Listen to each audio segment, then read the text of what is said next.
Perfeito. Então, eu desejo a todos, ao público, né, que a gente não vê, um bom dia. Meu nome é Karen Grau Kuntz, eu sou coordenadora acadêmica do IBPI e eu abro, nesse momento, então, o ciclo de palestras do IBPI, que foi organizado com a intenção de fomentar essa importante discussão em torno do parágrafo único do artigo 40 da Lei de Propriedade Intelectual. Bom, como representante do IBPI, eu quero rapidamente agradecer a todos que contribuíram com a realização desse ciclo de palestras. É um evento que, apesar de ser online, dá um trabalho grande e muitas pessoas contribuíram. Eu quero especialmente agradecer a dois amigos, porque eles trabalharam exaustivamente, que a palavra falta por causa da dificuldade com a língua, mas é o Pedro Barbosa e é o Gustavo Svensson, pelo apoio constante que eles deram na realização desse ciclo de evento. Bom, então, isso feito, eu quero passar a palavra, então, à nossa mediadora de hoje, a juíza federal Caroline Talke, que segue, então, com os trabalhos do nosso webinar. Caroline, por favor. Obrigada, Karen. Bom dia a todos e a todas. Agradeço aos que estão nos ouvindo, agradeço ao IBPI pela promoção do evento tão importante e pelo convite. Agradeço também ao Dr. Pedro Marcos Barbosa, que, como a doutora Karen falou, participou tão intensamente da organização. Vamos dar início, então, a esse primeiro painel dos impactos concorrenciais, que vai discutir quais são os impactos concorrenciais da manutenção ou da declaração de inconstitucionalidade do parágrafo único do artigo 40 da Lei de Propriedade Industrial. Quais são os malefícios e quais são os benefícios disso? Vai ser um debate bem plural, com pontos de vista positivos e negativos sobre esse mesmo tema. Vão participar desse debate brilhantes expositores, que eu cumprimento nesse momento.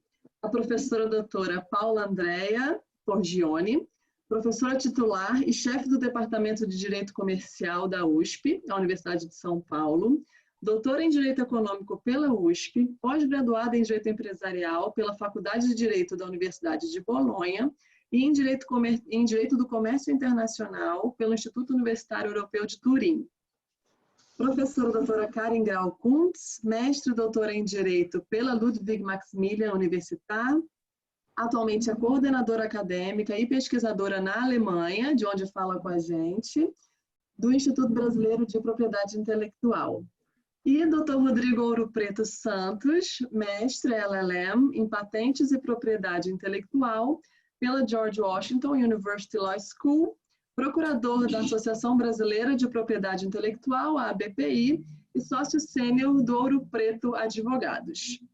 É um prazer estar aqui, é um prazer discutir esse assunto com todo mundo. Cada expositor vai ter em torno de 20 minutos para falar, de 15 a 20 minutos, e no final nós vamos abrir para perguntas dos ouvintes, que vão ser selecionadas pelo Gustavo, que está participando nos bastidores. Eu vou fazer uma brevíssima contextualização da discussão antes de passar a palavra para os expositores. Como todos nós sabemos, o artigo 40, seu parágrafo único, tem a sua constitucionalidade debatida na ADI, na Ação Direta de Inconstitucionalidade 5529, que tramita no STF. O Procurador-Geral da República ajuizou essa ADI, segundo ele, esse dispositivo possibilita a abertura de um prazo indeterminado para a vigência de patentes de invenção e de modelos de utilidade, o que, na sua avaliação, afrontaria o princípio da temporalidade das patentes, violaria, então, o artigo 5º, inciso 29 da Constituição, e, além disso, provocaria uma forte lesão a direitos sociais, sobretudo direito à saúde, direito à alimentação, lesão à ordem econômica, assim como a livre concorrência e a defesa do consumidor, porque os demais interessados na exploração daquela patente não poderiam se programar e prever quando que poderiam iniciar as suas atividades. Essa ação foi distribuída em prevenção ao ministro Luiz Fux, que é o relator de uma ADI anterior, a ADI 5061, que foi ajuizada pela Abfina, discutindo o mesmo parágrafo, esse mesmo parágrafo único do artigo 40, só que alegando impactos mais restritos com relação à saúde, porque a Bifina tem mais essa pertinência temática. Em sentido contrário, existem importantes argumentos de importantes juristas, no sentido de que o artigo seria uma opção legislativa que visa promover o fomento industrial, o desenvolvimento tecnológico, e materializaria, então, uma opção legislativa que deveria ser respeitada pelo judiciário, entre tantos outros argumentos. É um debate, então... Eu passo a palavra primeiro à doutora Paula Forgione. Muito obrigada, doutora Caroline, é um prazer estar aqui. Queria agradecer ao Instituto, que vem fazendo há anos um trabalho muito importante na colocação da pluralidade na propriedade intelectual, porque muitas vezes o discurso oficial, o discurso mainstream, é sempre o mesmo. E no IBPI nós temos condições de discutir visões igualmente importantes da matéria e que tem alcançado, aí para quem segue a jurisprudência do STJ, né, que tem alcançado excelentes resultados. Então, na pessoa da doutora Caroline, agradeço muito o convite, na pessoa da minha querida amiga Karin Graukuntz, de muitos anos, de muitas décadas, muitas discussões. Eu aprendi demais sobre propriedade intelectual com a Karin, tanto que é uma das autoras que eu cito mais. E, Karin, é um prazer estar aqui com você. É sempre um prazer vê-la, ainda que de tão longe. O doutor Rodrigo Ouro Preto também é um grande prazer dividir aqui a fala com vocês. Eu vou falar algumas coisas, se vocês me permitirem, relativamente óbvias, mas que quando nós colocamos coisas óbvias juntas, elas nos permitem ver um quadro geral do problema, e até com certo, se vocês me permitirem, com certo cinismo, tá? Porque as coisas são tanto quanto óbvias. Vamos lá. O agente econômico, a empresa, ela vai atrás do lucro. Tá? É a coisa mais óbvia do mundo. Se é uma empresa, ela visa ao lucro. Se não visa ao lucro, não é empresa, é outra coisa.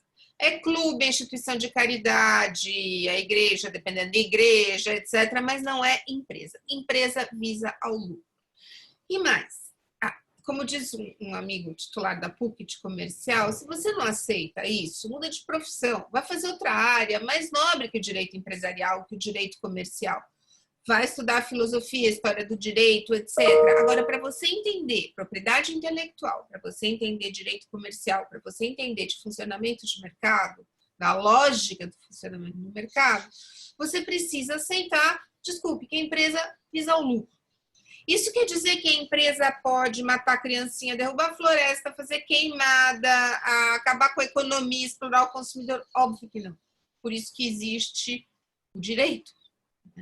Óbvio que a empresa não pode fazer isso, mas o escopo dela é o lucro. E é bom que seja assim. Se assim não fosse, nós não teríamos comida nas nossas mesas, como dizem os autores clássicos. Então, o primeiro pressuposto é: empresa visa o lucro.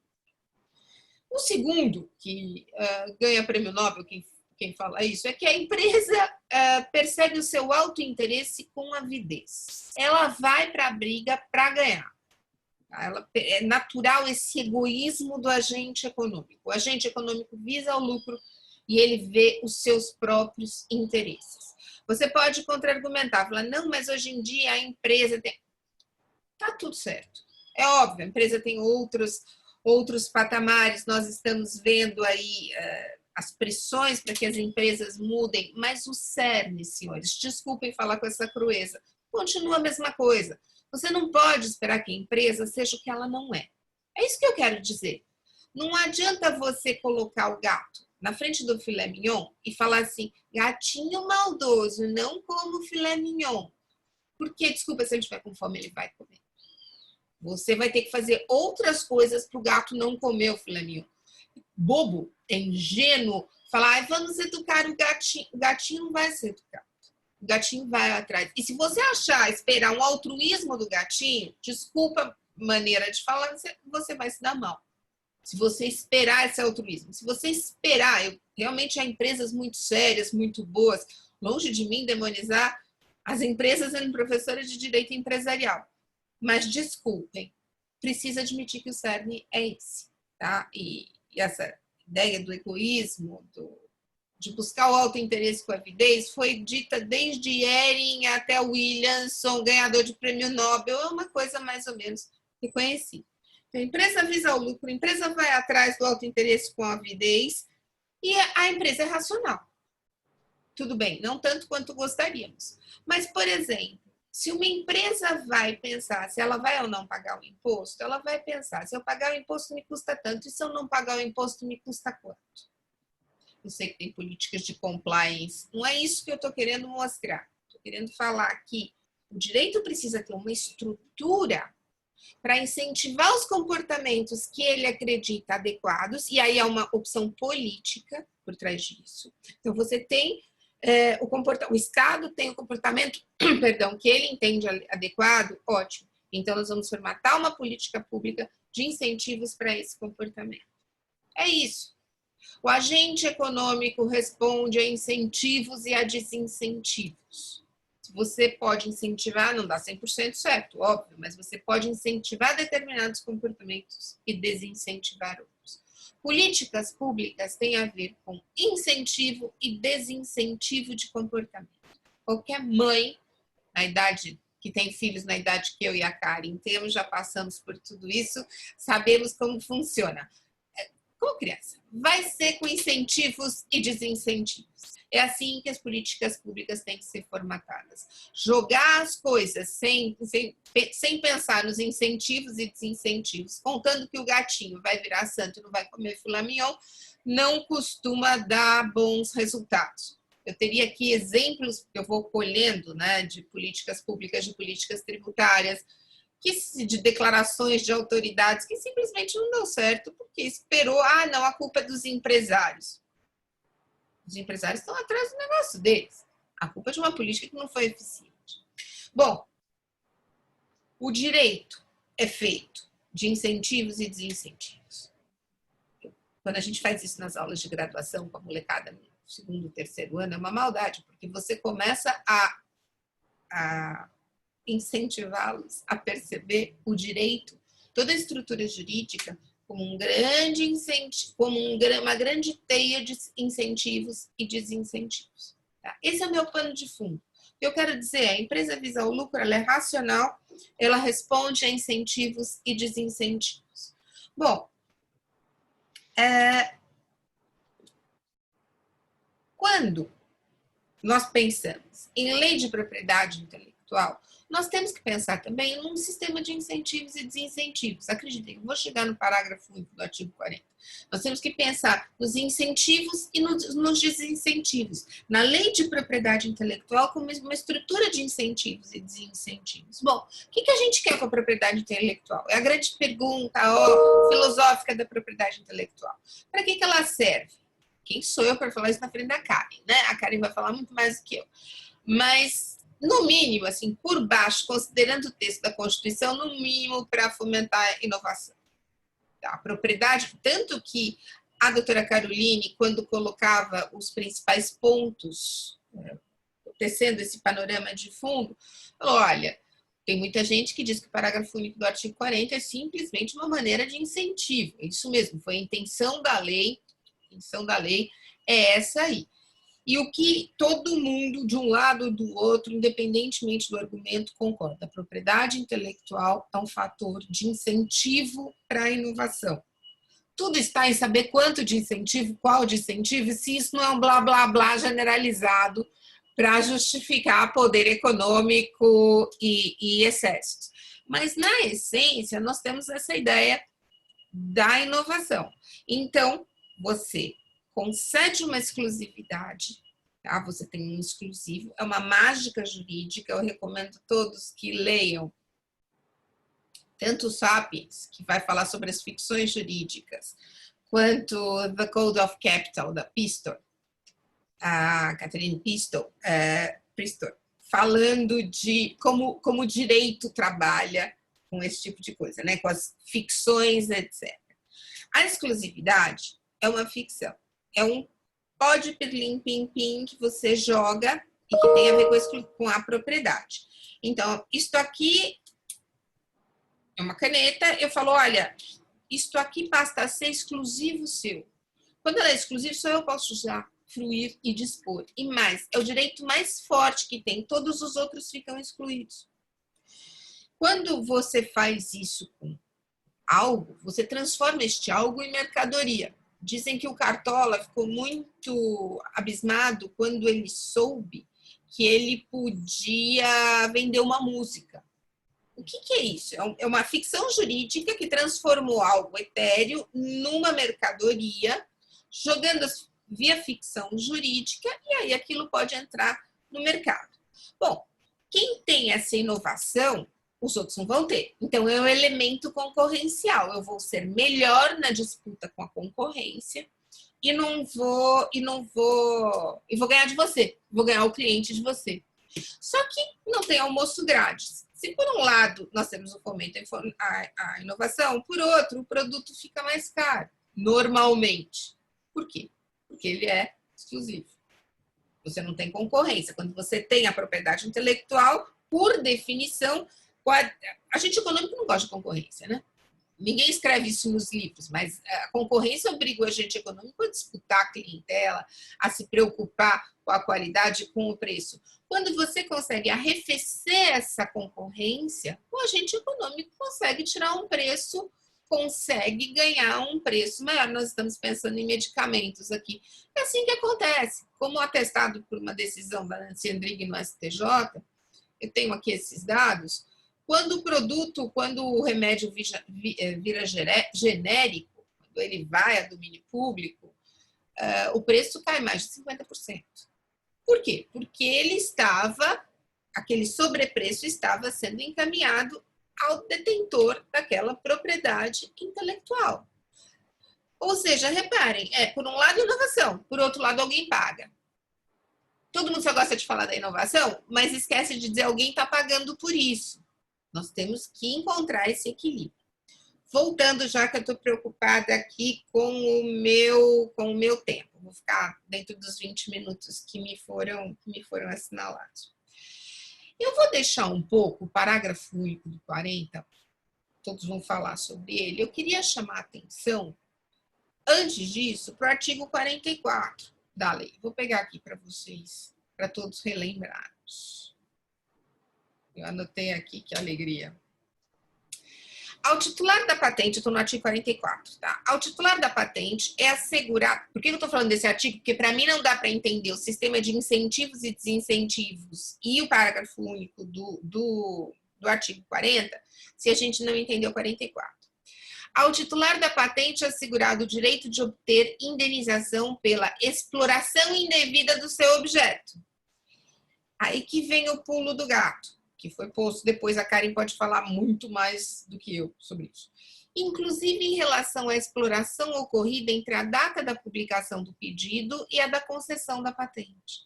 O que acontece? Teoricamente, o agente econômico pode usufruir da patente depois que ele tem a carta patente, depois que ele obtém a patente.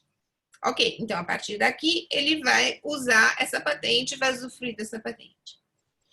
No período entre o depósito e a concessão, teoricamente o produto ainda é livre, certo?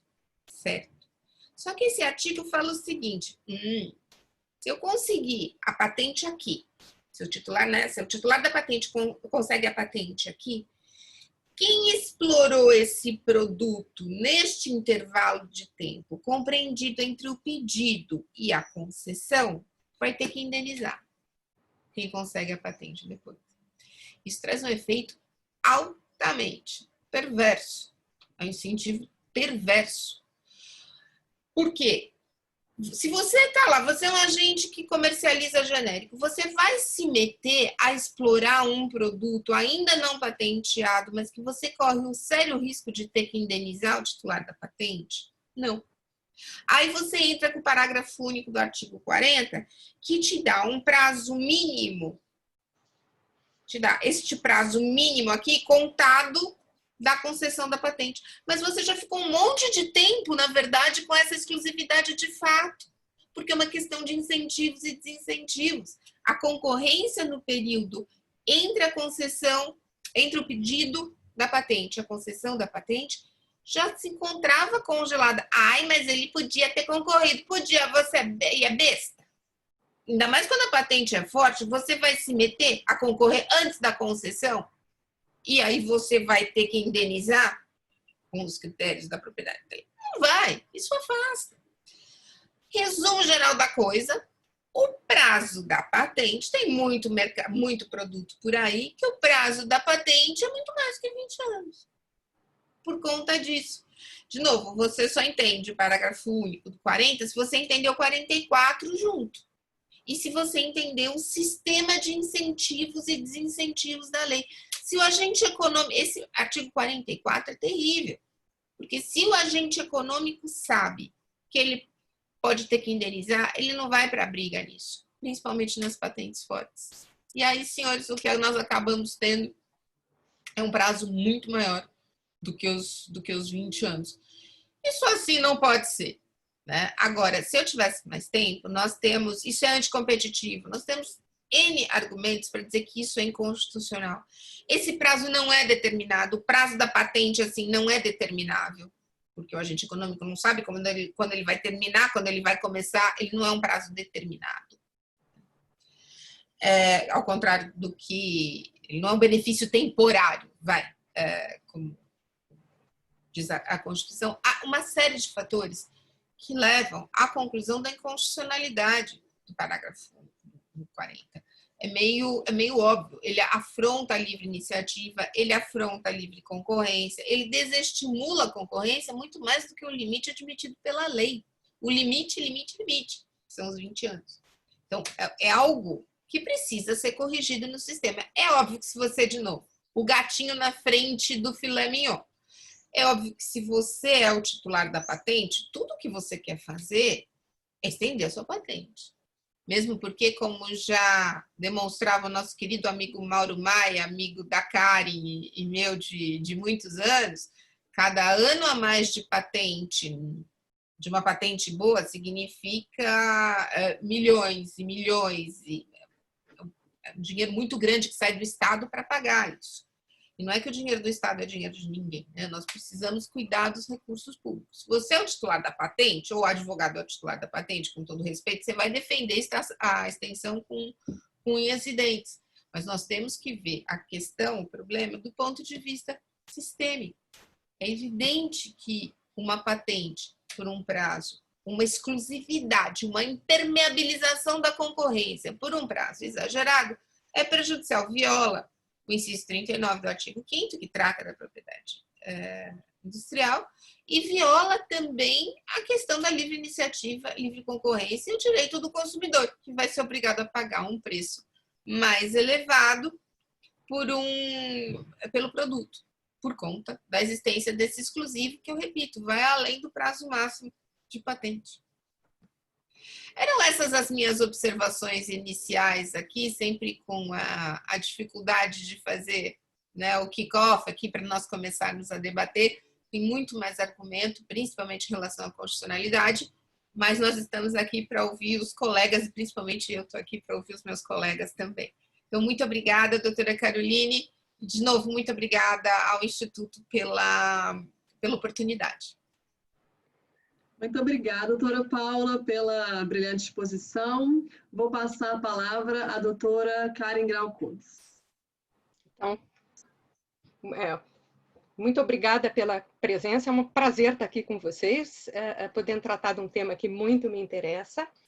Eu juro para vocês que eu e a Paula, nós não falamos sobre o tema anteriormente, nós não combinamos nada, certo? Porque eu vou falar exatamente sobre o contexto sistêmico e tentar fazer uma análise do problema sobre uma perspectiva sistêmica. Então, bate muito com o que você falou, Paula, eu acho que a tua fala complementa, não complementa a minha, mas a minha parte em cima, a partir da sua, né?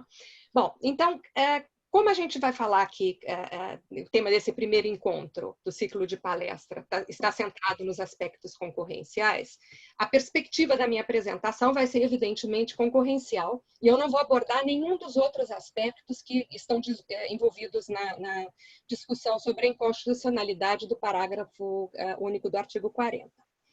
A perspectiva que eu vou usar aqui é uma perspectiva sistêmica.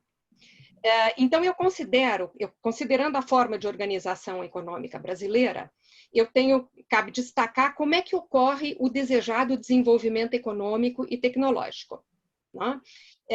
Ao qual esse desenvolvimento tecnológico e econômico eu vou me referir de uma forma geral sempre como incremento de bem-estar social.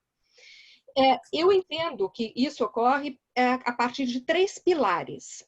Só explicando uma coisa, eu gosto muito de usar ilustração, porque eu acho que fica mais simples, como o gato da Paula, que fica mais simples compreender um tema complexo por ilustração. Então, eu penso em 3 pilares. O primeiro é o pilar da liberdade da informação. O segundo é o pilar do direito de patente. E o terceiro é o pilar da liberdade da concorrência. No que trata a liberdade da informação, a gente sabe que a informação não é apropriável, né? Isso é um fato. Então, os economistas dizem em relação à informação que ela é um bem público sem valor de troca. O invento é conhecimento novo. Isso de uma forma, uma definição não técnica para o direito de patente, de uma forma geral, a gente diz é um conhecimento novo. O que é o conhecimento novo? Conhecimento é informação internalizada e contextualizada. O que ocorre pela correlação e ou recombinação com outras informações anteriormente internalizadas.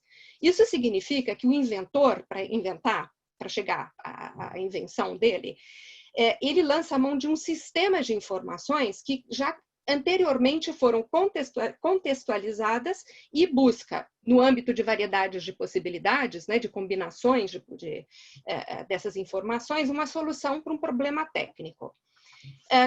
Sobre isso posto, então, nessa perspectiva, a gente conclui que, primeiro, o invento não é apropriável.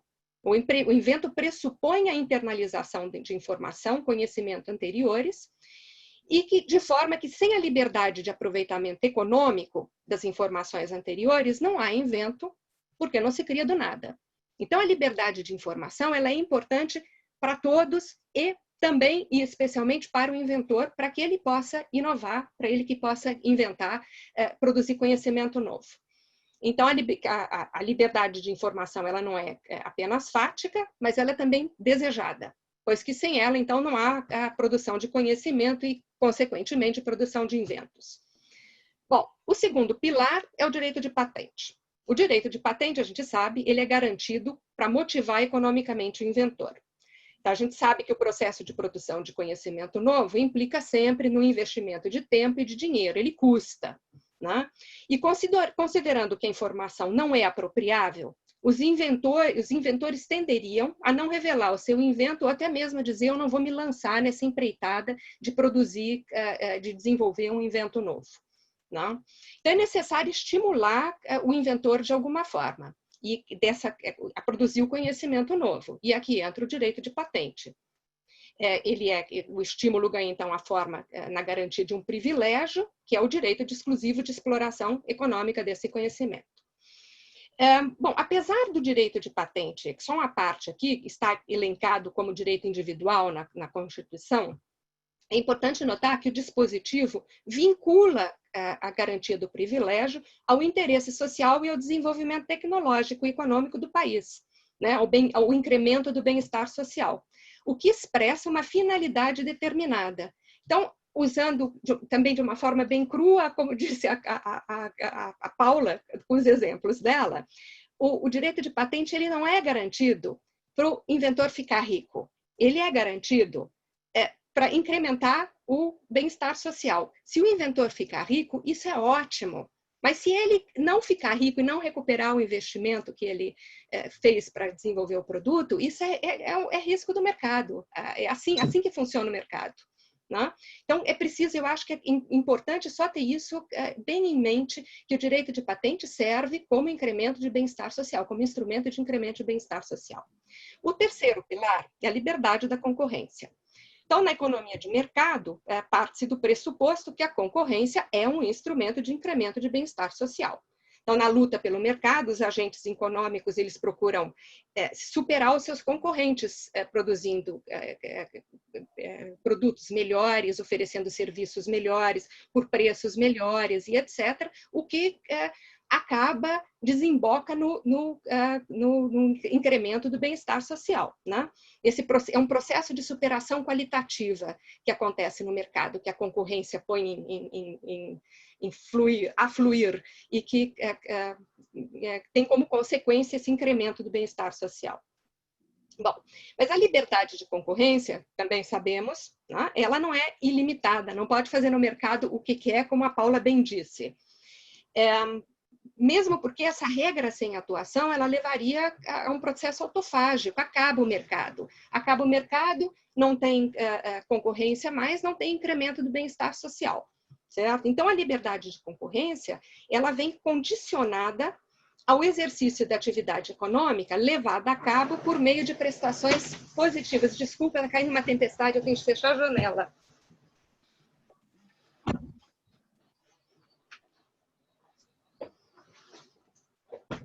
Perdão. Então, ela a qualidade da concorrência, né, ela está condicionada ao exercício da atividade econômica levada a cabo por meio de prestações positivas. Então, a atuação dos agentes econômicos no mercado ela é qualitativamente limitada. No âmbito dessa exposição, o que me interessa nesse contexto, especialmente, é destacar a importância da instalação de um horizonte de previsibilidade e calculabilidade em relação aos comportamentos dos agentes econômicos nos mercados. Nesse sentido, eu vou citar um trecho de um voto do ex-ministro Eros Grau. Desculpe, ele é meu pai, as pessoas sabem disso, mas é ele onde eu acho o que interessa. Por isso que eu citarei, né? Em que ele diz o seguinte: o mercado é uma ordem, no sentido de regularidade e previsibilidade de comportamentos, cujo funcionamento pressupõe a obediência, pelos agentes que nele atuam, de determinadas condutas. Essa uniformidade de condutas permite a cada um desses agentes desenvolver cálculos que irão informar as decisões a serem assumidas de parte deles no dinamismo do mercado. Transpondo o teor desse voto a um cenário ilustrativo, eu vou contar uma história para vocês que eu gosto demais. Ela, para mim, é assim, exemplar dessa regra de conduta no mercado, de como agir no mercado, de como a liberdade de concorrência é limitada. Na Idade Média, a gente sabe que guerrear era considerado como um meio legítimo de fazer política. Mas isso não significava que a violência no campo de batalha não obedecesse a determinadas regras, parâmetros de comportamentos determinados. Muito pelo contrário, havia um código um código de conduta dos cavalheiros. Em 1278, o Rodolfo I da Germânia, que era um Habsburgo, venceu o Ottokar II da Boêmia, numa batalha famosa, que é a Batalha do Machfeld, lançando mão de uma tática que foi considerada desonrosa. O que ele fez foi assim: depois de 3 horas seguidas de batalha, né, corpo a corpo, quando os soldados já estavam exaustos no campo de batalha, o Rodolfo ordenou que uma unidade de 60 cavaleiros, que até então tinha sido poupada de entrar na luta, e que tinha ficado escondida atrás num vinhedo, que entrasse no campo de batalha e atacasse de surpresa os soldados do Ottokar pelo flanco. Porque o Código de Conduta dos Cavalheiros não admitia esse tipo de armadilha, a princípio ninguém da turma do Rodolfo tinha se disposto a levar a cabo essa estratégia. A pressão foi tão forte que o Ulrich II acabou cedendo e concordou em dirigir os homens que estavam sobre o seu comando nessa emboscada, né? Então, o Código de Conduta ordenava que o comportamento dos cavalheiros, o Código de Conduta ordenava os comportamentos dos cavalheiros, dando a eles determinada regularidade e previsibilidade. Essa uniformidade de conduta possibilitava que a luta fosse desenvolvida em um campo mínimo de condições de igualdade. Então, porque o Ottokar II contava com essa uniformidade de conduta, ele jamais podia imaginar que ele seria atacado por um grupo que ficou escondido no fim da batalha, quando seus homens estavam exaustos, acabados. Não? Genau. Esse tipo de atitude ele não só foi considerado desonroso, né, no sentido de previsibilidade contra a conduta dos cavalheiros, mas também anticristão. Então, porque o Rodolfo I não respeitou essas regras de conduta e porque o Ottokar tomou as suas decisões na batalha, não considerando esse tipo de possibilidade, né, de conduta, o Rodolfo I é hoje lembrado não só como o primeiro Habsburg a ser o rei do Sacro Império Romano-Germânico, mas ainda como aquele que lançou mão de estratégia desonrosa ao não dar a chance ao adversário de informar suas decisões que ele assumiu no dinamismo da batalha. Bom, com essa imagem da batalha e da atitude do Rodolfo I, eu acho que fica muito claro o que é essa limitação na liberdade da concorrência. Você pode concorrer, mas você não pode matar gatinho, e etc. E você tem de concorrer com um mínimo de condutas, de limites de igualdade. E o que limita, naturalmente, a atuação do concorrente, que o que ele quer, como a Paula bem disse, é lucrar, tá certo? Então, também ele sofre limitação. Bom, se a gente agora considerar esses 3 pilares, né, tomando esses 3 pilares, e sempre tendo em mente que eles são hierarquicamente, tem uma hierarquia de valores iguais. Nenhum deles vale mais do que o outro, nenhum deles é melhor no fim de incrementar o bem-estar social, mas os 3 são importantes numa atitude em conjunto. A gente pode afirmar pegar a afirmação que diz que sem o direito de patente não há incremento do bem-estar social, ela é tão verdadeira quanto dizer que sem a liberdade da concorrência também não há incremento no bem-estar social. E, da mesma forma, essas 2 afirmações, elas são tão verdadeiras como dizer que sem a liberdade da informação não há incremento do bem-estar social. Bom, isso significa, então, que esse almejado incremento do bem-estar social depende da harmonia, do afinamento entre esses 3 pilares. Os 3 pilares, eles não só apontam a caminhos distintos, né, na consecução do fim do incremento do bem-estar social, mas eles envolvem também interesses juridicamente protegidos em relação de mesma hierarquia. Isso implica, então, numa inevitável abrasão desses interesses, porque eles são distintos e eles estão todos lá reunidos na consecução de um mesmo fim. Então, o legislador, quando ele desenha os contornos desses direitos, ele compatibiliza os direitos entre si, de forma que eles interajam em harmonia, todos eles trabalhando para alcançar o fim proposto do incremento do bem-estar social. Então, sobre essa perspectiva sistemática, né, a gente pode imaginar a relação entre os pilares ou entre os direitos como peças de um quebra-cabeça. As peças têm a mesma dimensão porque elas têm o mesmo peso hierárquico.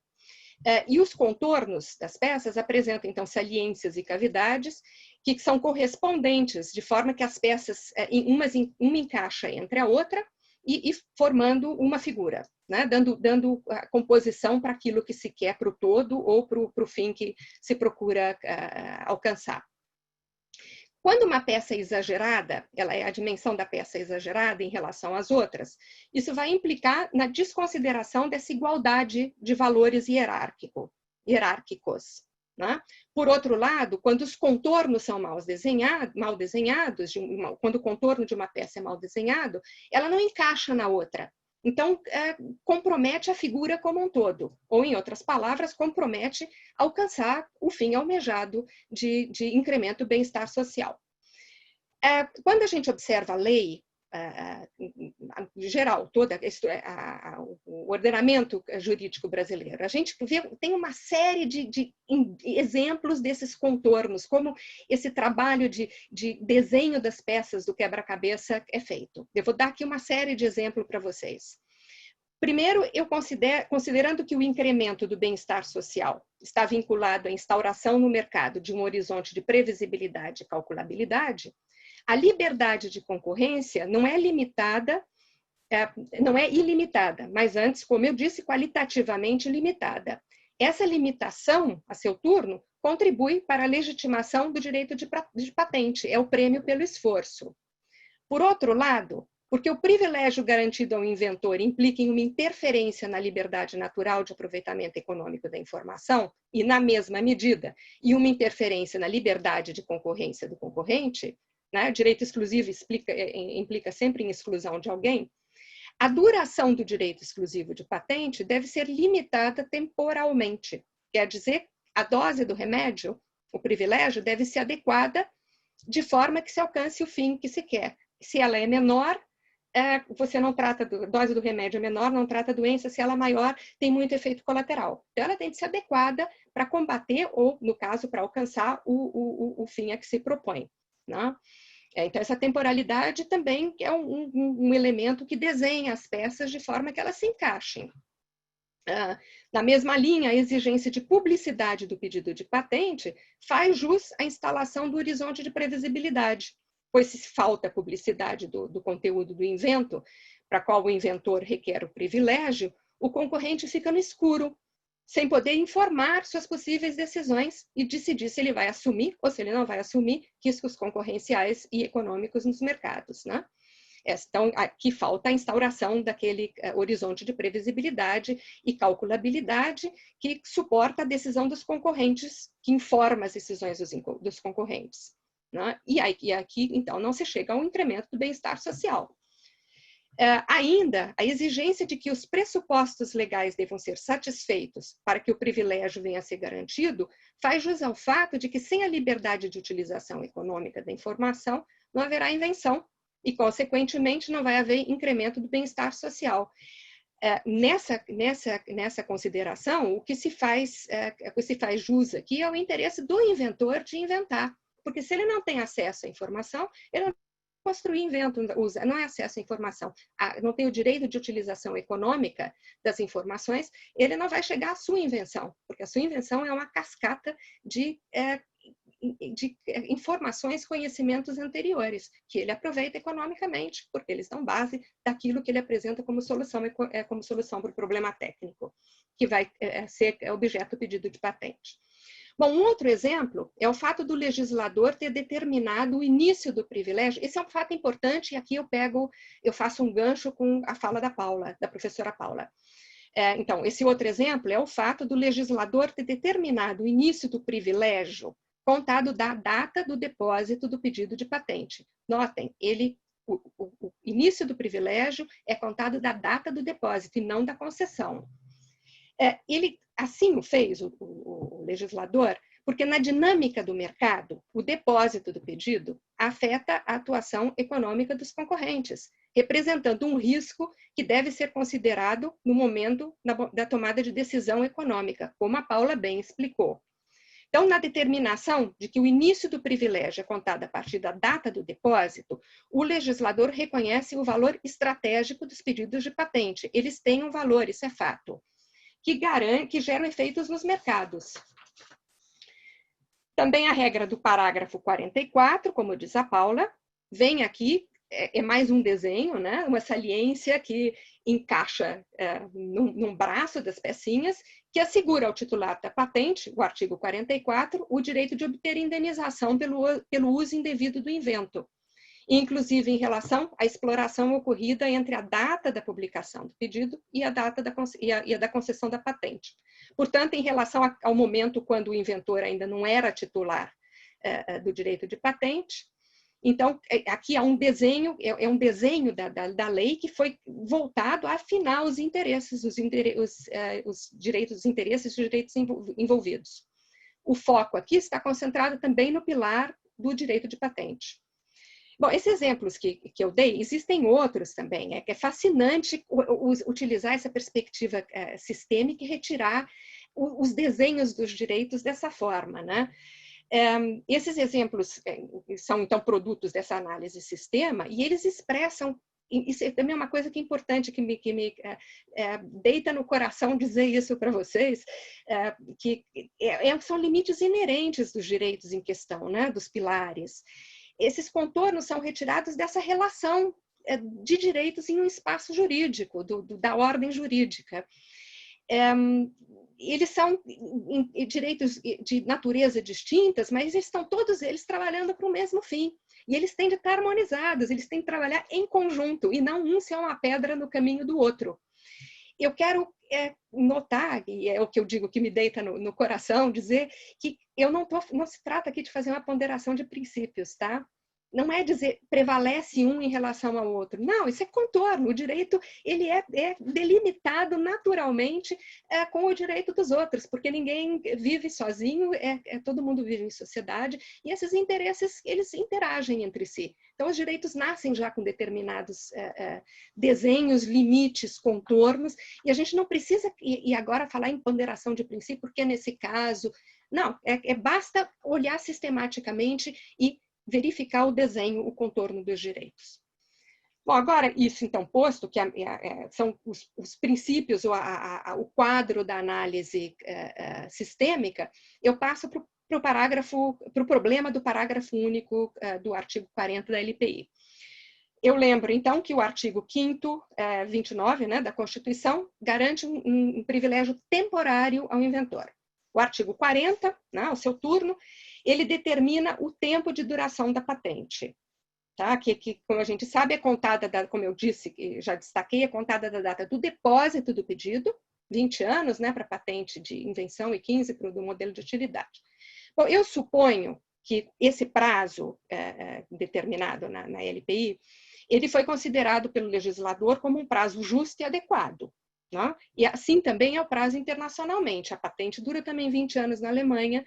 Eu acho que isso aí é um consenso internacional, que esse prazo é um prazo adequado. Se o prazo é adequado, significa que essa medida de tempo ela é adequada para alcançar o incremento do bem-estar social, o que significa ela premia, ela incentiva o inventor e, ao mesmo tempo, ela breca o concorrente, mas por um tempo determinado, que é suportável, e nesse balanço tem um incremento do bem-estar social. Não? Então, eu acho que esse é o prazo adequado, né? E justo. E, além disso, esse prazo também permite, isso é importante considerar que, com a determinação desse prazo, a utilização econômica da informação pelos outros inventores, para que eles possam também pedir patente, é considerada. Eles têm de esperar por 20 anos, agora, depois desses 20 anos, eles podem usar a informação e eles também inovarem e serem titulares de direitos de patente. Então, é no interesse do inventor também, que será positivo, em caso positivo, titular de direito de patente. Não é só do concorrente ou só do público, mas dos próprios inventores. Bom, ao lado da publicidade do pedido de patente, a determinação do tempo de proteção faz jus à necessidade de estabelecer um horizonte de calculabilidade e previsibilidade no mercado. Né? Dessa forma, sabendo quanto tempo vai durar a patente, quanto tempo a exclusão do concorrente, no uso, utilização econômica da informação, do conhecimento, ele pode informar as suas decisões. Eu ressalto aqui, acho que é um outro ponto que é importante ressaltar, que é indiferente o fato do artigo 5º, 29 da Constituição, só mencionar a temporalidade do privilégio. A determinação da duração do privilégio ela é consequência da liberdade de concorrência e é consequência da necessidade de você ter a informação disposta para que possa haver invenção. É uma coisa natural quando a gente olha isso, a questão em uma perspectiva sistêmica, não precisa estar escrito na lei. Né? Basta olhar os outros interesses envolvidos que se retira isso. Bom, a exigência da determinação do tempo de proteção, né, é uma consequência natural do direito de liberdade de concorrência, pois que sem essa determinação não haverá instauração do necessário horizonte de previsibilidade e calculabilidade, os concorrentes não poderão informar suas decisões e não haverá incremento de bem-estar social. Então, sob a perspectiva sistêmica, o direito de patente deve ser temporalmente limitado e determinado. É a única forma para compor todos os interesses envolvidos e atingir o objetivo do incremento do bem-estar social, que depende do balanço dos 3 pilares. Então, o que ocorre com o artigo, ocorre que o parágrafo único do artigo 40, na verdade, assim, todo esse sistema que eu expus até agora é um sistema equilibrado. Aí, de repente, aparece o parágrafo único do artigo 40. que diz que o prazo da vigência da patente de invenção não será inferior a 10 anos e a 7 anos para a patente de modelo de utilidade, a contar da data da concessão, ressalvada a hipótese do INPI, etc., etc., PP. Não? Bom, esse parágrafo único, o que ele faz? Ele vincula a duração da patente à velocidade do exame dos pressupostos de proteção pela autarquia. Assim, a gente tem duas opções. Se o procedimento de exame e concessão da patente de invenção ocorre em um período menor do que 11 anos, ou em um período menor do que 9 anos para o modelo de utilidade, a duração do privilégio será, nos termos do parágrafo único do parágrafo único do artigo 40, do termo do artigo 40 da LPI, de 20 anos ou de 15 anos para os modelos de utilidade. Mas o que acontece se o procedimento de concessão da patente de invenção ocorre em um prazo maior do que 10 anos das patentes de invenção, ou maior de 8 anos para os modelos de utilidade? O que ocorre nesse caso é que o prazo de proteção se estenderá para além dos 20 anos previstos no artigo 40 da lei da LPI e resultará da soma do tempo decorrido durante o processo de exame e concessão de patente, somado de 10 anos no caso das patentes de invenção e de 7 anos no caso dos modelos de utilidade. Não? Então, eu recordo que suponho que o artigo 40, que o prazo seja determinado no artigo 40, seja o prazo adequado. A gente passa, então, a ter um prazo maior, e um prazo que não é determinado, porque a gente não sabe quanto tempo vai durar o exame, o exame do pedido de patente. Não? Então, o que acontece nesses casos? O concorrente ele não pode informar as decisões dele, porque ele não sabe quanto tempo vai demorar o exclusivo. Né? A gente sabe isso por um lado. Por outro, a gente sabe que o pedido de patente ele tem um valor fático, valor estratégico, econômico fático. Né? Então, a vantagem que se dá para o inventor significa uma desvantagem para o concorrente que não tem que não pode tomar suas decisões de forma informada. Não é? Ele fica como no campo de batalha, sem saber se vem alguém pelo flanco atrás dos vinhedos ou não. Bom, então, considerando tudo isso que eu acabei de dizer, eu quero entrar um pouquinho, explorar a situação fática que se coloca com o parágrafo único do artigo 40. Uma situação que é de desequilíbrio. O parágrafo estabelece uma vantagem ao inventor, em contrapartida a uma desvantagem ao concorrente, que concomitantemente coloca em risco o bom funcionamento do mercado, afetando o horizonte de previsibilidade e calculabilidade, porque também a liberdade de concorrência é um instrumento de fomento de bem-estar social. Então, cabe a gente perguntar, então, se há alguma razão que legitime esse tratamento, que, ao meu ver, é desigual, e que, paralelamente, ainda põe em risco o fim que se procura atingir com o direito de patente. Né? Esse fim, insisto mais uma vez, depende de uma relação harmônica dos três pilares. Os argumentos que eu conheço, eu acho que provavelmente há outros, mas são o que eu tenho conhecimento.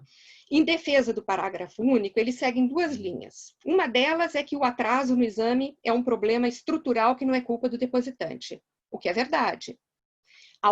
Outro argumento é que, na falta do parágrafo único, a duração do privilégio seria reduzida e o Instituto não cumpriria mais com seu papel de incentivador do desenvolvimento tecnológico e econômico, implicando em não haver o desejado incremento do bem-estar social. Bom, no que toca ao primeiro argumento, eu quero lembrar, eu lembro que o problema estrutural da autarquia, né, os atrasos nos exames, ele também não é culpa do concorrente, não é culpa do depositante, do inventor, também não é culpa do concorrente. De modo que eu não vejo uma razão legal, plausível, que justifique privilegiar o inventor onerando o concorrente, né, impedindo de informar as suas decisões econômicas. Eu acho que esse argumento só faria sentido se a relação de hierarquia entre os pilares apontasse para uma importância maior do direito de patente em relação à liberdade da informação e à liberdade de concorrência no processo de incremento do bem-estar social. Mas realmente eu não conheço nenhum estudo econômico que, olha, eu sou assim, doente por estudo econômico. Eu adoro ler estudo econômico, é a minha leitura de cabeceira. Eu não conheço nenhum que indique a correção dessa suposição. Pelo contrário, todos os estudos que eu vejo sempre tendem a demonstrar como é importante haver o equilíbrio nesses 3 pilares. Há o equilíbrio, os interesses estão compostos, os direitos estão delineados em acordância um com o outro, as pecinhas se encaixam bem, o todo se informa e tem um incremento do bem-estar social, né?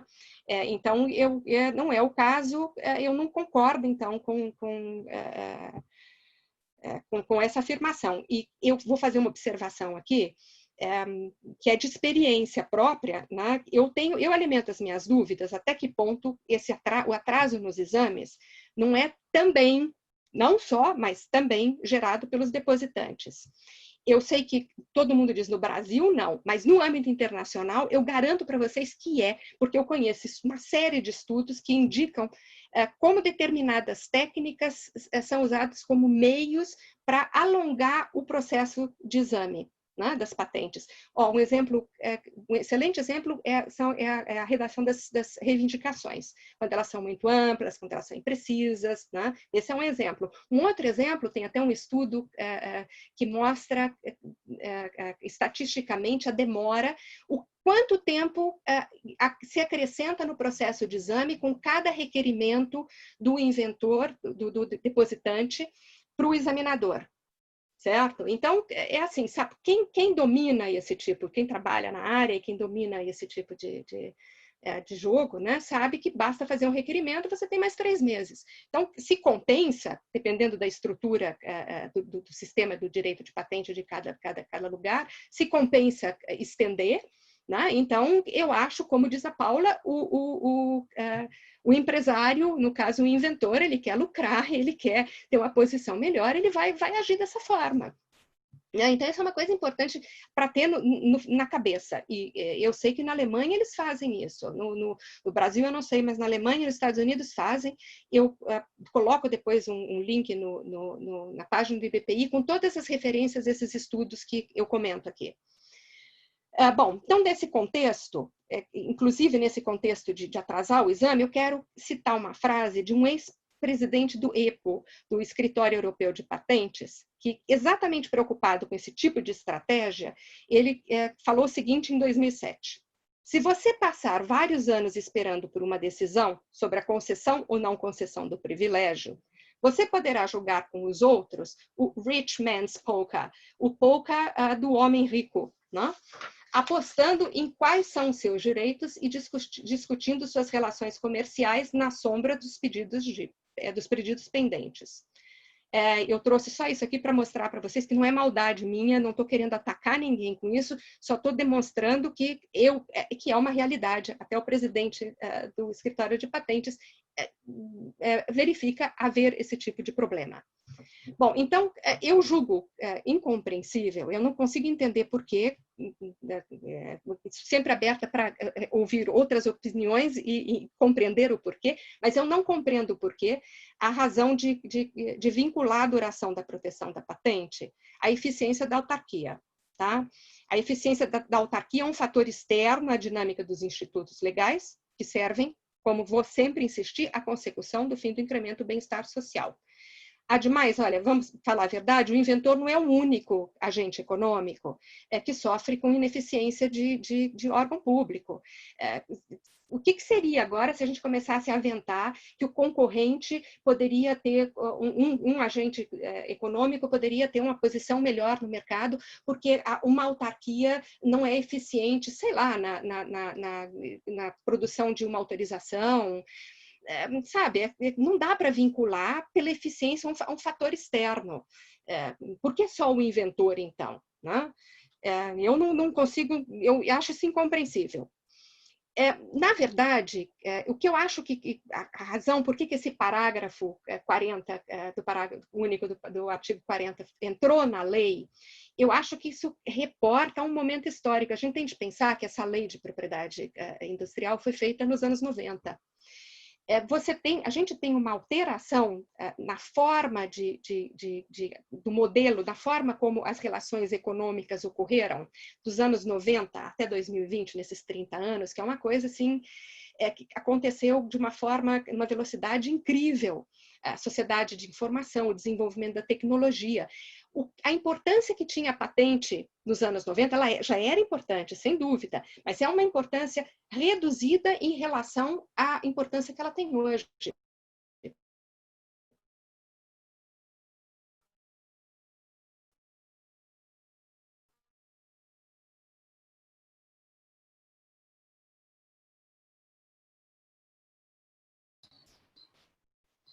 Travou para vocês também? Eu acho que nós perdemos o contato com a professora Karen, mas ela deve estar voltando, porque ela estava com um probleminha na internet antes da gente começar. Acho que em alguns segundos ela consegue voltar. Bom, eu posso, se quiser, já ir fazendo uma pergunta que fizeram dos ouvintes para a professora Paula, ou então posso passar a palavra para o professor Rodrigo, né? Você consegue contato, Gustavo, com a professora Karen? Eu vou falar com ela, vou enviar uma mensagem. Olha, ela caiu, deve estar entrando em questão de segundos. Tá. Mas eu vou enviar uma mensagem para ela, 1 minuto.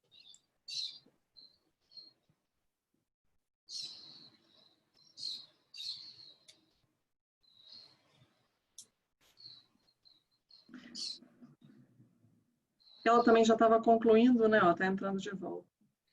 Ah, entrou. Voltou.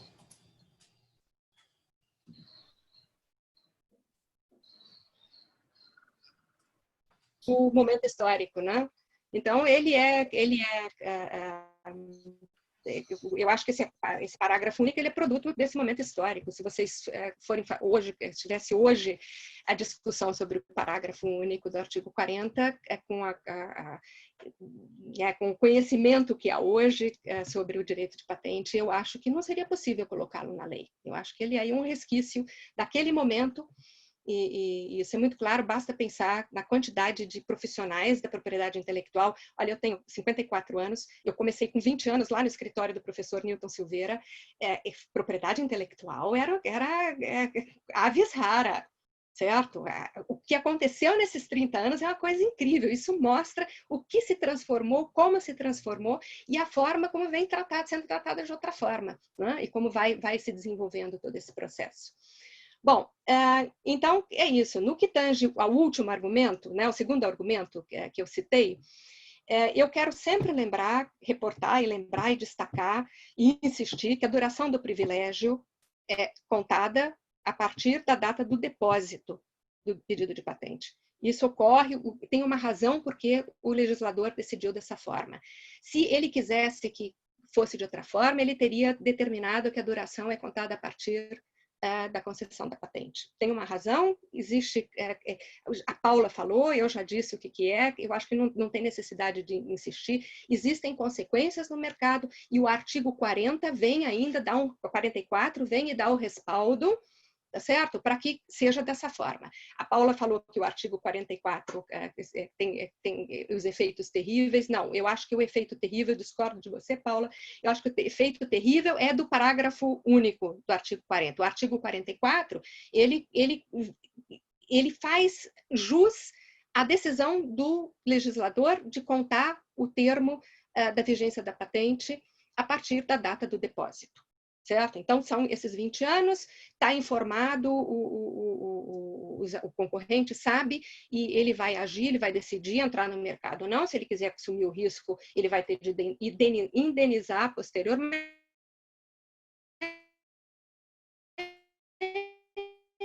E se ele não quiser assumir o risco, ele vai entrar no mercado e como ele vai entrar no mercado. Eu acho que dessa forma a patente é um instrumento sensacional de incremento de bem-estar social. Então, eu chego aqui, a inconstitucionalidade, eu acho que já ficou clara, onde eu a vejo em relação ao direito de concorrência, porque ela fere a liberdade de concorrência, ela tira o parágrafo único do artigo 40, ele retira a possibilidade do concorrente de tomar atitude informada. Esse horizonte de previsibilidade e calculabilidade é condição sine qua non do funcionamento do mercado.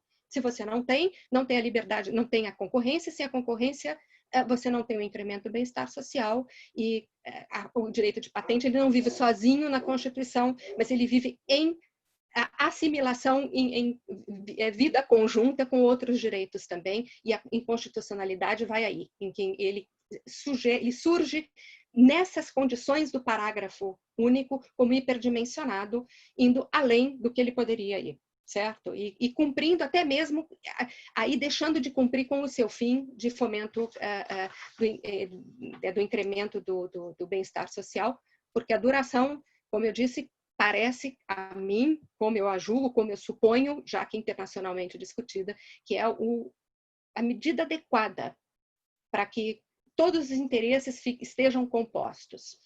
Eu só quero encerrar, então, agora a minha exposição, me posicionando em relação ao direito de patente, porque eu escuto de todos os lados. Você é minimalista. Eu não sou minimalista.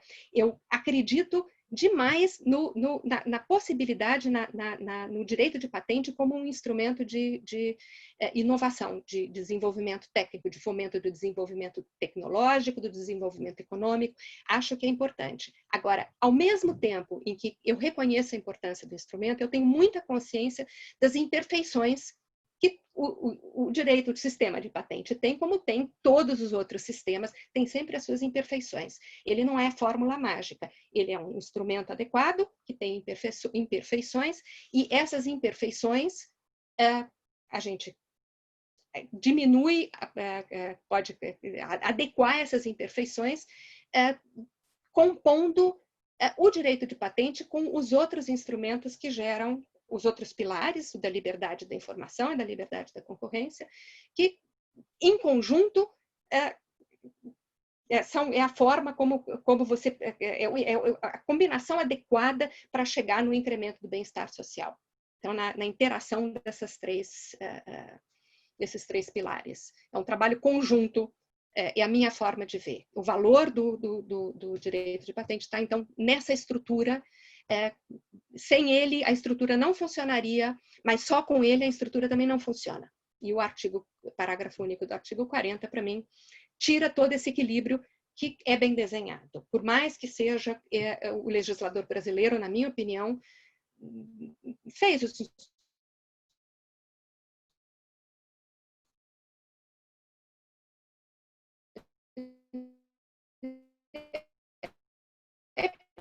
bem desenhado. Ele desenhou outras espécies, né? Então, aí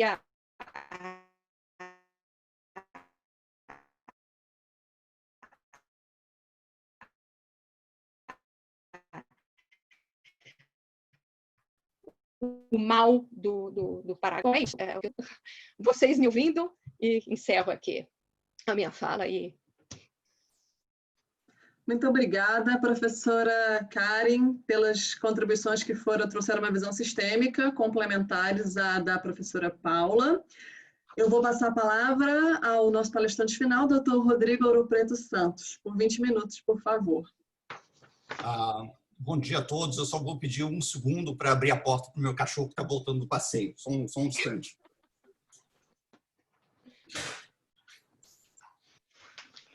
Opa. Tempos modernos. Desculpem. São as coisas do isolamento. O cachorro bateu na porta?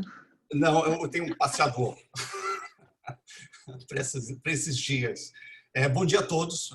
Muito obrigado, em primeiro lugar, ao Instituto pelo convite, pela oportunidade de participar desse debate com tão excelentes expositores e diante de um público tão distinto. Eu falo aqui em nome da Associação Brasileira da Propriedade Intelectual, a BPI, na qual eu ocupo o cargo de procurador-diretor, e estamos engajados nesse debate perante o Supremo Tribunal Federal, através de uma petição de amigo da Corte, pela qual defendemos a manutenção desse dispositivo questionado. Eu pretendo aqui, e espero ter sucesso, demonstrar para vocês como o parágrafo único, a regra do parágrafo único, é atual. apesar da lei datar de 1996, como bem colocado pela doutora Karen, o dispositivo só agora está sendo debatido. E há uma razão por isso.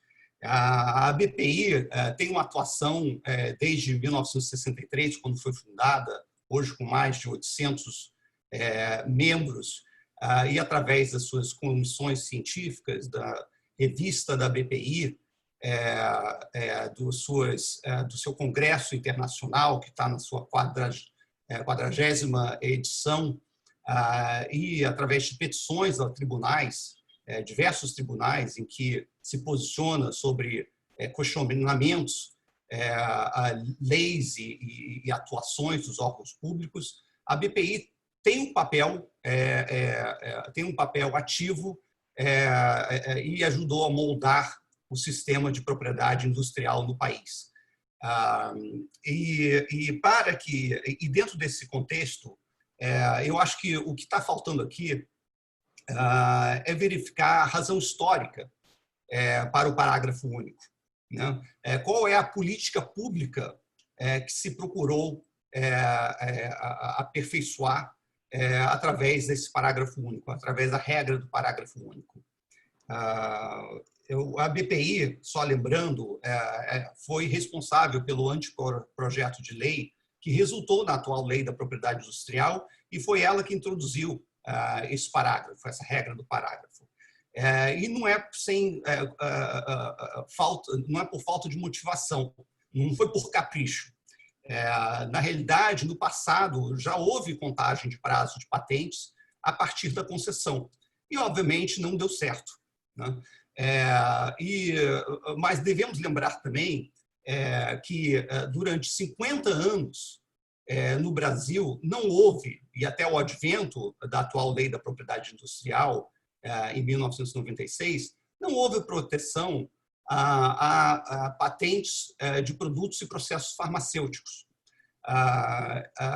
E há ainda, hoje, uma grande resistência de alguns grupos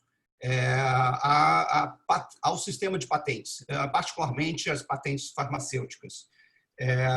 Não que não haja razão para se debater e questionar a regra desse dispositivo, que, num primeiro momento, pode claramente aparentar uma distorção no sistema e uma eventual indefinição no prazo de proteção patentária.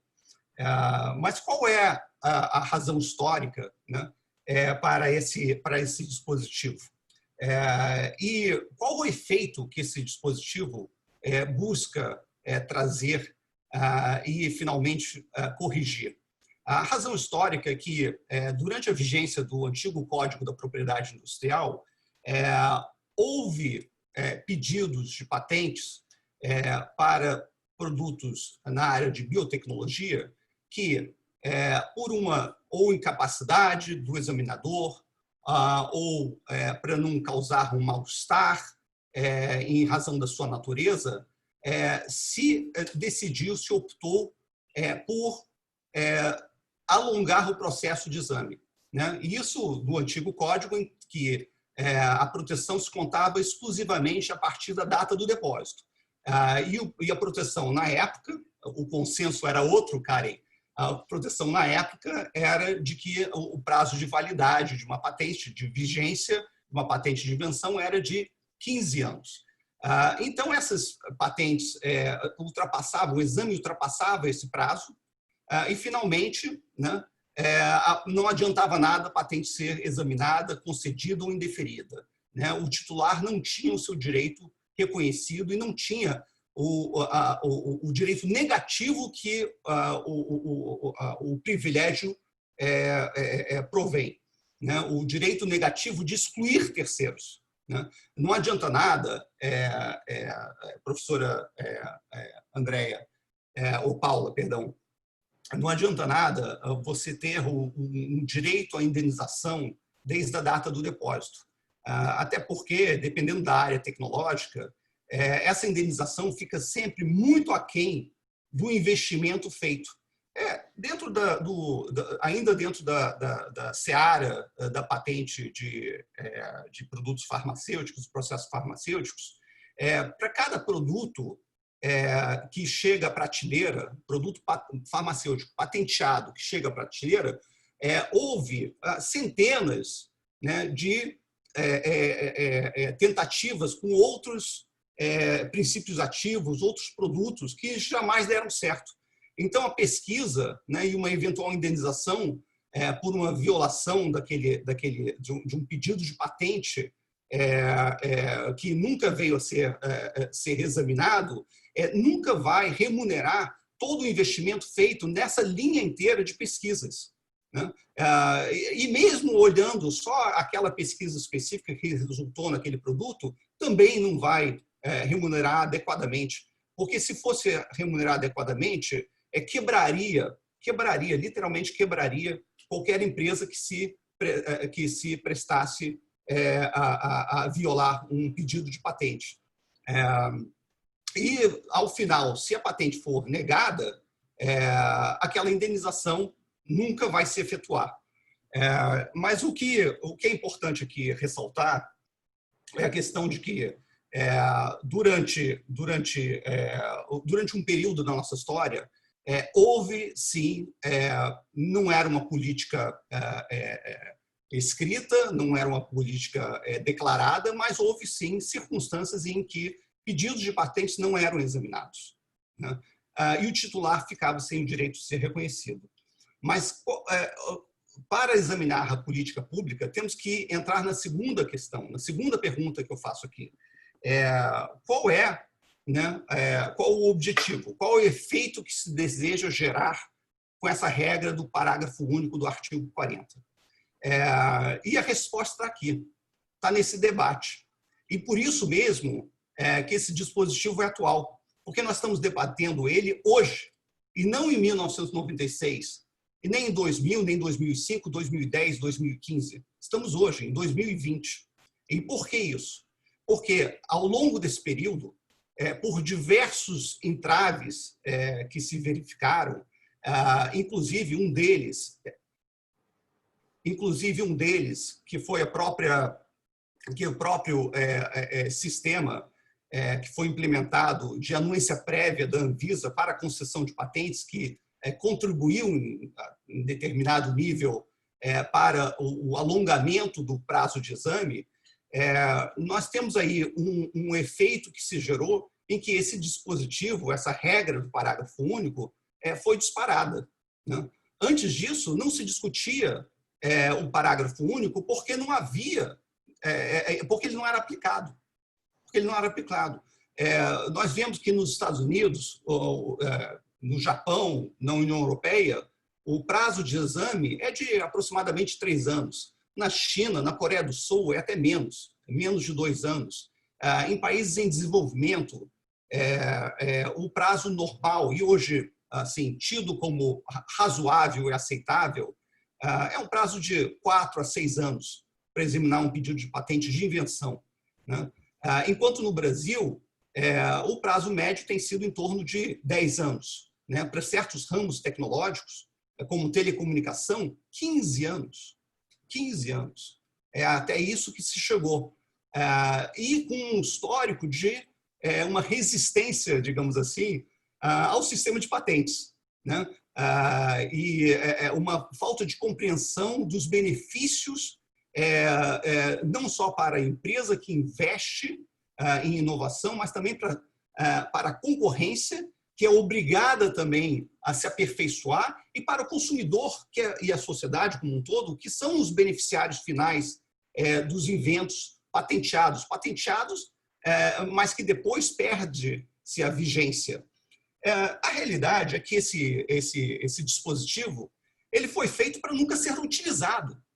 É lamentável que nós estamos aqui debatendo a constitucionalidade dele, porque não era para ter entrado, ser aplicado em nenhuma das hipóteses. Mas ele foi colocado lá de propósito, porque se sabia do risco, principalmente ao retorno, depois de 50 anos sem proteção patentária para fármacos, o retorno da patenteabilidade de fármacos, né? O que gerou a falta de patentes, de patenteabilidade para fármacos durante 50 anos, até 1996. Né? Uma indústria que, com raras exceções, né, se prestava meramente cópia de produtos estrangeiros. E dependente dessas empresas estrangeiras por causa do know-how, né, de equipamentos, de estudos que também complementavam, né, o documento de patente, que podia ser facilmente copiado do exterior. E o que gerou esse período agora, que nós temos 24 anos de patenteabilidade de fármacos? E só estou usando o exemplo de fármaco aqui, porque comecei nele, mas temos que lembrar que fármaco representa menos de 8% das patentes solicitadas ao INPI. Né? Você tem 92% de outras áreas tecnológicas, né? e também serão afetados pela exclusão dessa proteção adicional que o parágrafo único protege. Então, o que nós temos hoje é uma indústria que investe em inovação e tem várias empresas brasileiras que hoje são detentores de portfólios. Alguns portfólios mais modestos, outros portfólios de produtos realmente inovadores e que são líderes de mercado. Né? Agora, qual empresa brasileira vai investir em pesquisa e desenvolvimento quando no seu país, no seu território, no seu país de origem, não há uma proteção adequada? Porque 10 anos de exame, podendo aumentar, significa não haver proteção. Porque a indenização, como eu disse, não repõe os investimentos feitos. Né? É o direito exclusivo, o direito de excluir terceiros, que é o direito forte do sistema de propriedade intelectual como um todo. É o direito de parar a infração, né? E continuar na liderança, continuar a vender o seu produto com exclusividade. Mas, então, nós vemos aqui que, na realidade, o que esse dispositivo gerou? Né? Ele gerou uma reação do INPI que não teria de outra forma.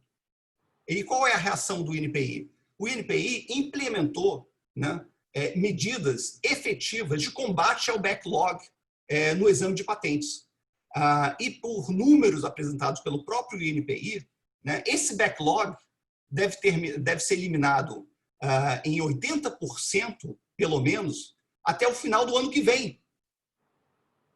Agora, se nós não tivéssemos o parágrafo único lá, né, que gerou todo esse debate aqui, né, e nós não estamos falando aqui apenas do debate acadêmico, não, eu estou falando de questionamentos por concorrentes, né, concorrentes nacionais contra estrangeiros, mas nacionais contra nacionais e estrangeiros contra estrangeiros, porque há um mercado a ser conquistado e quando há uma proteção mais alongada de uma patente e que interessa aos demais entrarem naquele mercado, explorarem aquele produto ou fazerem outros produtos construídos, cuja tecnologia foi construída em cima dos conhecimentos de uma patente anterior e a utiliza, né?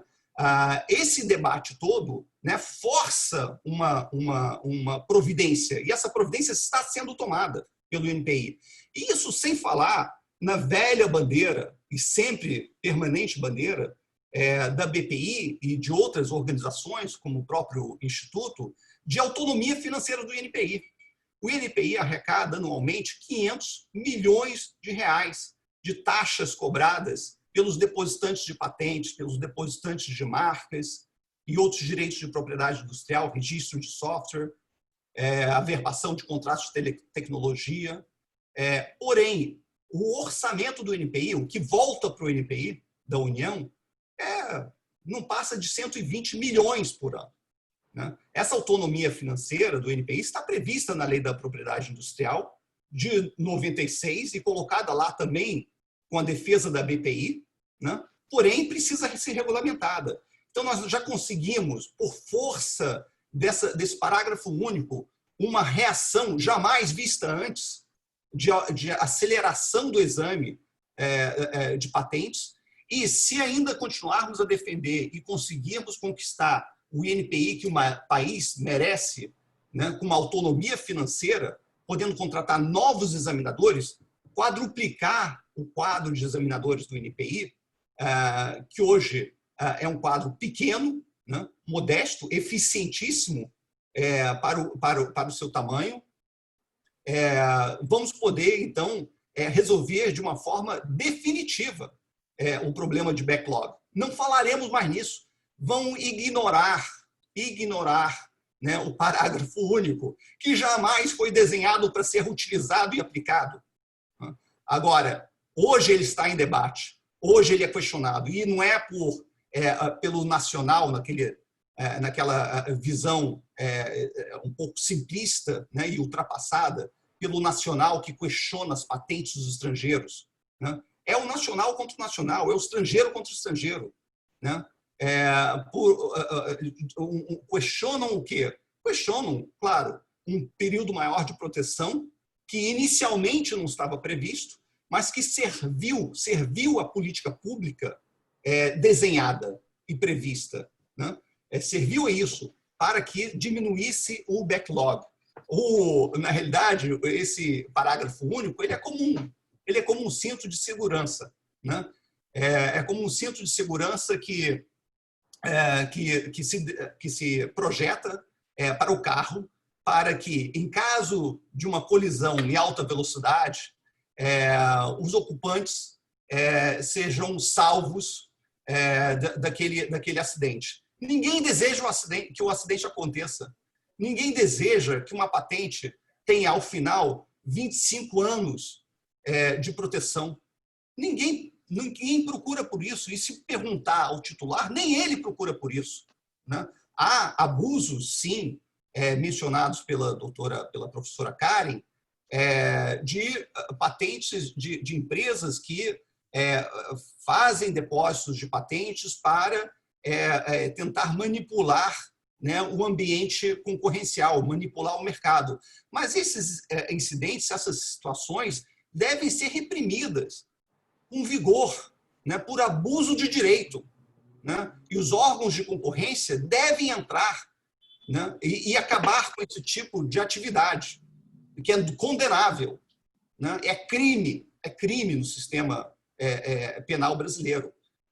Porém, não são esses infratores, né, esses mal usuários, que vão modificar e acabar com uma proteção que foi criada, né, com uma garantia, com um cinto de segurança que se criou para hipóteses de acidente.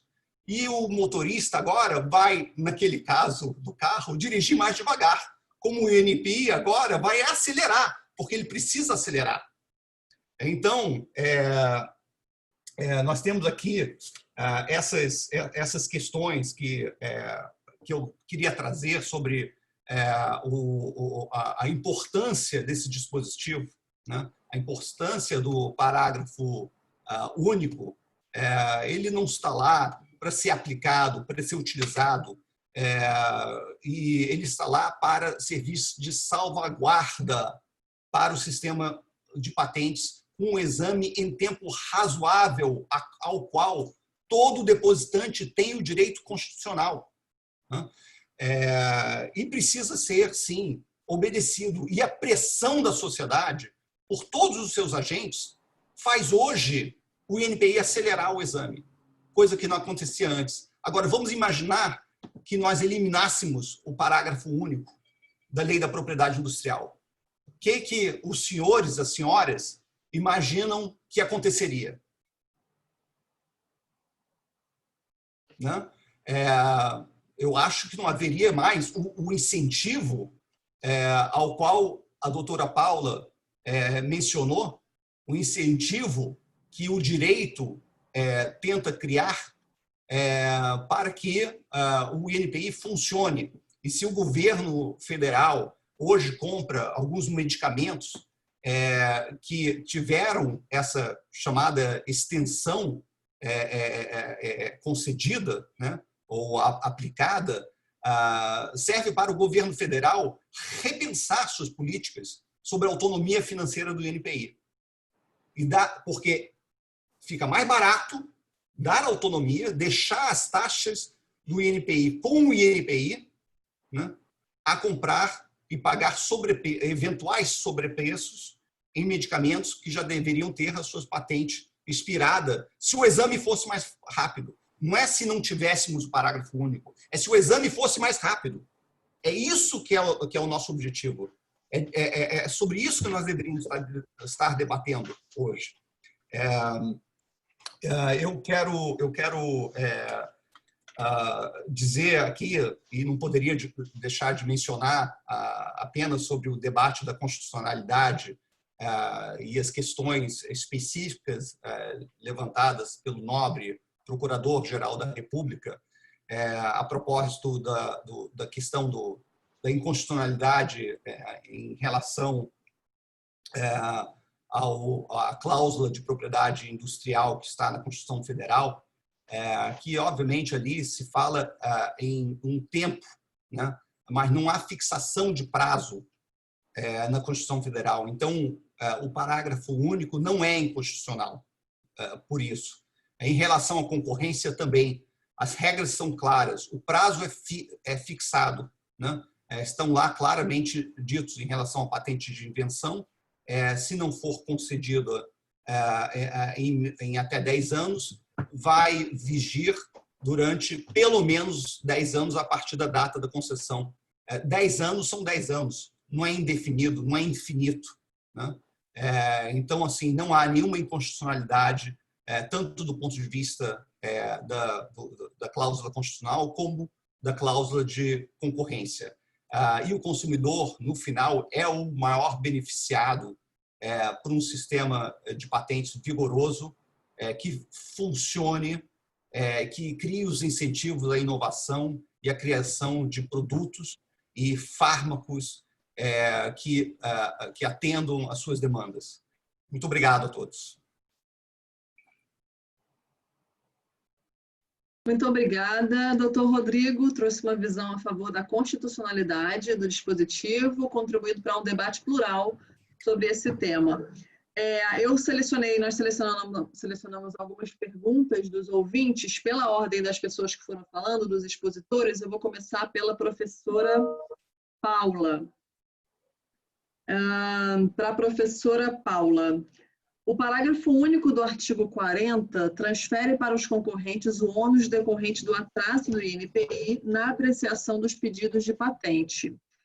À luz do artigo 37, parágrafo 6º da Constituição, que estabelece a responsabilidade objetiva do Estado, no caso, o INPI, é constitucional essa socialização direcionada ao INPI, direcionada à sociedade, ou esse ônus deveria ser assumido pelo Estado, ou seja, pelo INPI?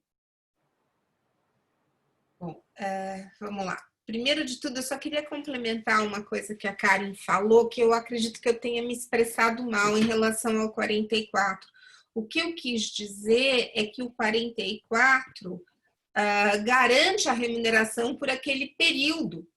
E aí depois, pelo parágrafo único do 40, você ainda tem mais 10 ou 7 anos, dependendo do caso. Foi essa a minha intenção. Eu concordo, na verdade, eu que não me expressei bem.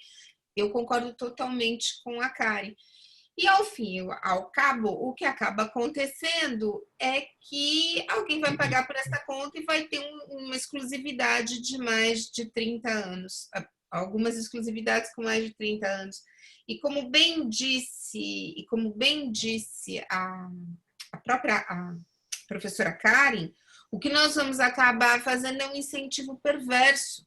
A parte, ela foi muito elegante, como sempre, mas o que acaba acontecendo é que o incentivo é para que a parte ou para aquele que pleiteia a patente ficar apresentando requerimentos, ficar, né, com os pedidos extremamente amplos, etc. Ou seja, é um incentivo perverso.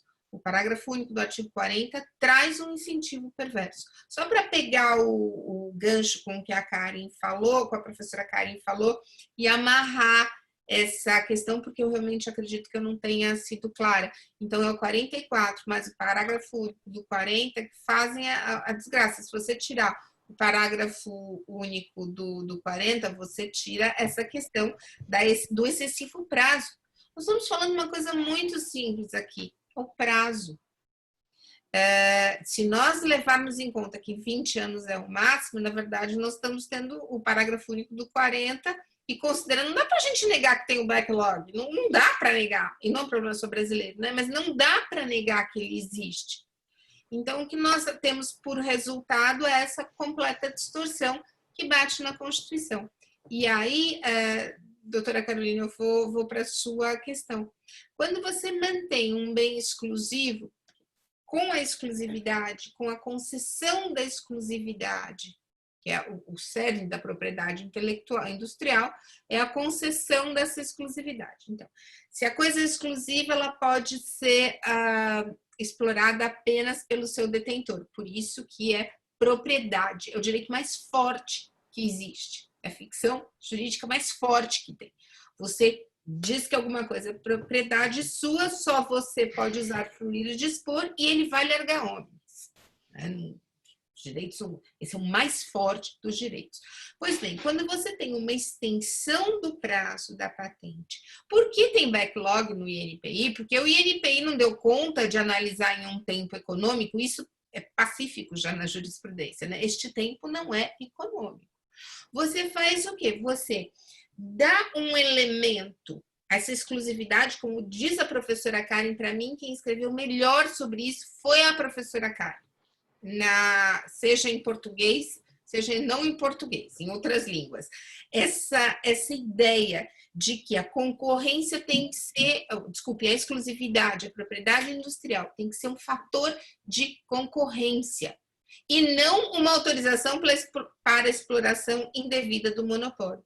Quando você aumenta demais esse prazo da exclusividade, você faz murchar a concorrência. Se só um agente econômico pode ter aquilo, pode ter aquele coletor de clientela, pode ter aquela tecnologia, pode ter aquele elemento que atrai os recursos e pode explorar melhor essa posição, mas se só ele dispõe daquela ferramenta, os concorrentes não têm. O Hovenkamp, que é um autor mais tradicional, mais conservador, cada vez mais conservador, um grande autor de antitrust, fala o seguinte: patentes podem ser uma incrível barreira à entrada. Ele usa a expressão incrível, né? Podem ser uma incrível barreira à entrada. Só aquele detém aquela tecnologia, etc. O que acontece com os concorrentes? Murcha.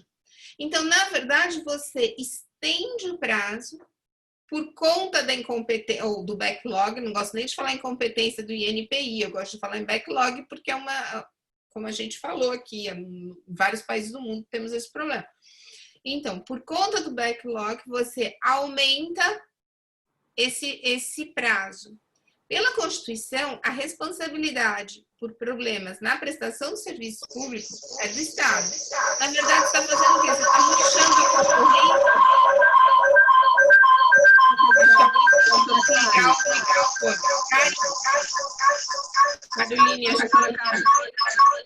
Carolina, acho que você pode desligar o microfone dela. Vocês estão me ouvindo?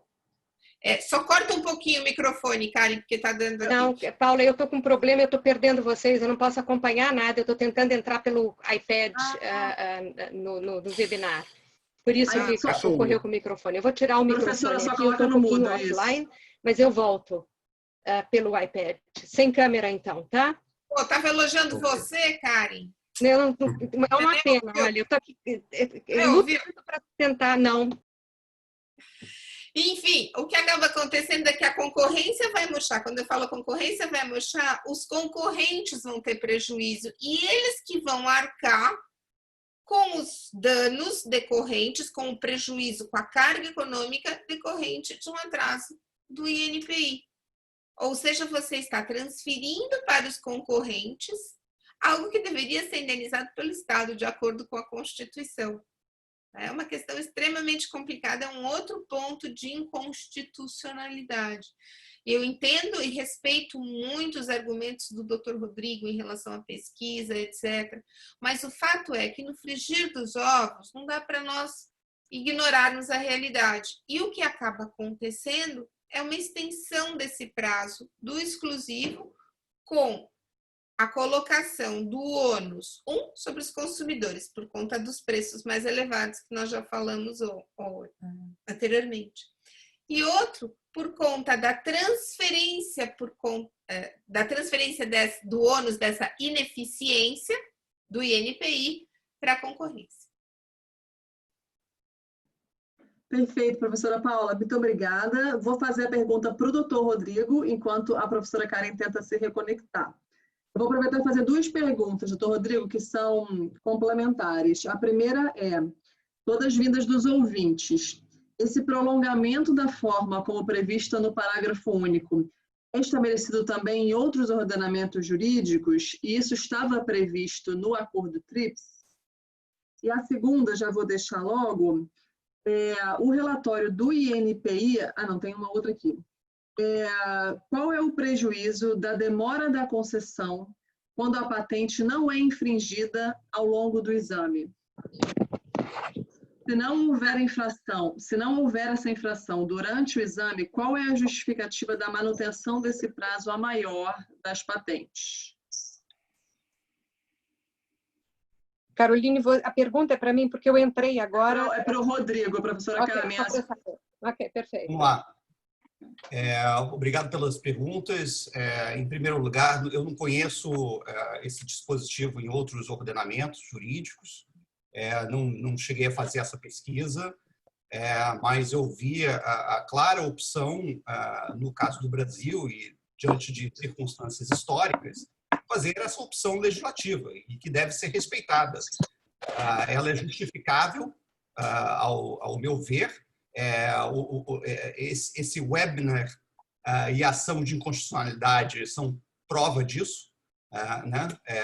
De que e o próprio programa de combate ao backlog do INPI é mais uma prova disso, que o parágrafo único surtiu efeitos. E as distorções na questão do tempo do exame, não é distorção no prazo final da patente.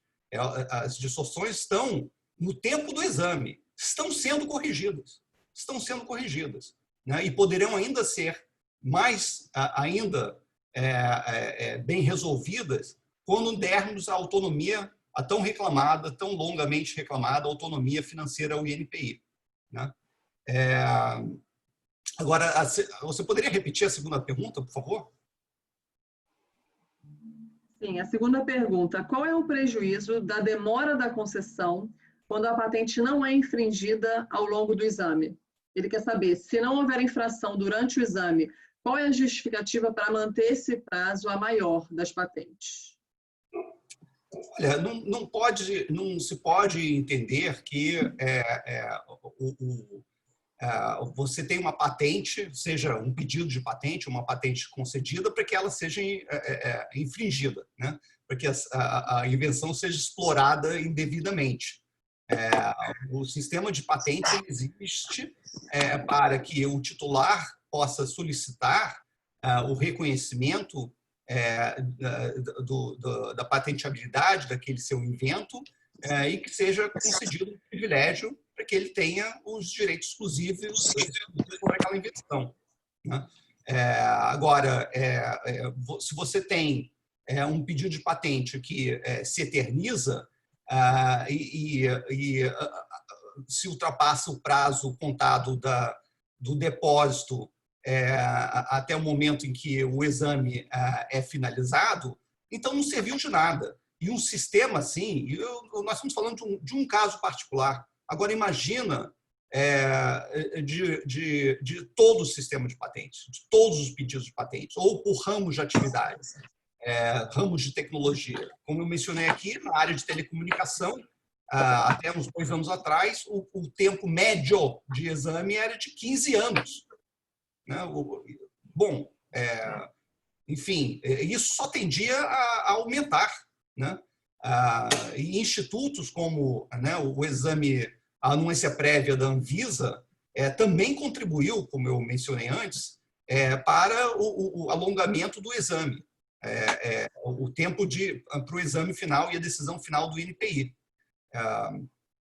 Então, assim, não se objetiva aqui uma infração para você ter aquele seu direito exercido, pelo contrário, se quer que não haja infrações e que o exame se dê em poucos, 3, 4, 5, 6 anos, em todas as áreas tecnológicas. Algumas são, né, o exame é mais fácil, então pode até sair mais rapidamente, outras não. Mas que o tempo médio seja esse, em torno de 5 anos. Perfeito, doutor Rodrigo, muito obrigada. Doutora Karen, você vai conseguir se reconectar? Estou ouvindo, mas eu não tenho como usar a câmera porque eu estou falando do meu celular. Então eu tenho que ficar segurando. Então... Não tem problema, a gente consegue te ouvir perfeitamente. A pergunta para a senhora é, gostaria que a senhora comentasse se entende que o contexto atual de pandemia global tem impacto sobre a interpretação constitucional dessa matéria, considerando que as circunstâncias fáticas devem influenciar a interpretação do direito. Não, no contexto atual de circunstâncias fáticas, olha, eu acho... Estou pensando, porque eu não gosto de responder perguntas sem pensar primeiro. Contexto atual da pandemia. Bom, é claro que você tem num contexto atual de pandemia, onde há uma situação de emergência, isso justifica determinadas medidas por conta da situação de emergência, né? Eu acho que em relação à pandemia, agora tirando... Então, vamos fazer assim, respondendo, a situação fática da pandemia tem efeito sobre essa questão? Tem, porque se há uma situação de emergência, devem ser tomadas as medidas que respondam a essa emergência, tá certo? Por isso que se você tem, inclusive, estado de emergência.